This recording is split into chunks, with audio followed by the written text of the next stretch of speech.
Le poutinisme. Fascisme du litigzi siècle. L'idéologie du Cormet fusionne impérialisme classique et rationalité néolibérale pour forger un autoritarisme qualitativement nouveau. L'invasion à grande échelle de l'Ukraine le 24 février 2022 a servi de catalyseur décisif, transformant une rhétorique longtemps entretenue en une pratique de pouvoir total. Le poutinisme ne se contente pas de contester l'hégémonie géopolitique occidentale, il propose une contre-hégémonie fondée sur la loi du plus fort comme unique norme internationale légitime. Cette vision, articulée par Vladimir Poutine, dénonce l'hypocrisie perçue des interventions américaines tout en revendiquant un droit égal et exclusif pour la Russie à une sphère d'influence impériale.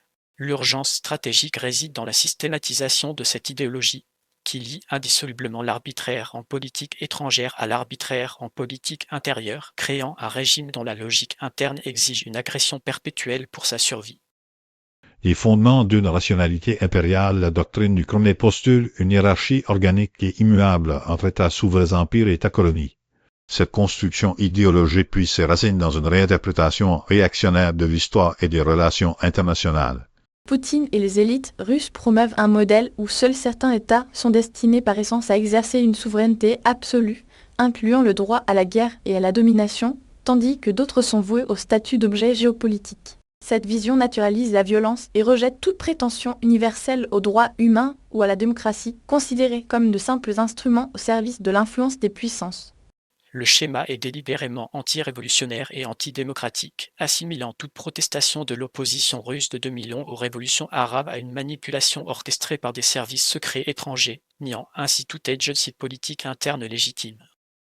L'entrelacement néolibéral et l'assujettissement social, le marché comme matrice idéologique produit une société d'individus atomisés, dociles face au pouvoir autoritaire. La transformation qualitative du régime réside dans la fusion de cette logique impériale avec la rationalité néolibérale dominant en Russie. La société est conçue comme une arène où des individus séparés et en concurrence permanente mènent une lutte pour l'existence, un principe ensuite projeté sur la scène internationale. Cette atomisation sociale délibérée crée un matériau politique docile, acceptant son impuissance collective, comme le résultat de lois sociales prétendument naturelles et indiscutables. L'invasion de l'Ukraine a achevé ce processus en établissant un lien indissoluble entre politique étrangère agressive et répression intérieure totale. Le climat de peur et de subordination est désormais inextricablement lié au chauvinisme et à l'agression impérialiste, toute divergence avec la ligne officielle étant criminalisée comme trahison nationale. Verdict, une dictature de guerre totalisante, le régime a muté en un système où la guerre extérieure perpétuelle est la condition nécessaire de la stabilité intérieure autoritaire. L'analyse conclut que le poutinisme constitue une forme politique nouvelle et qualitativement distincte, une dictature de guerre totalisante.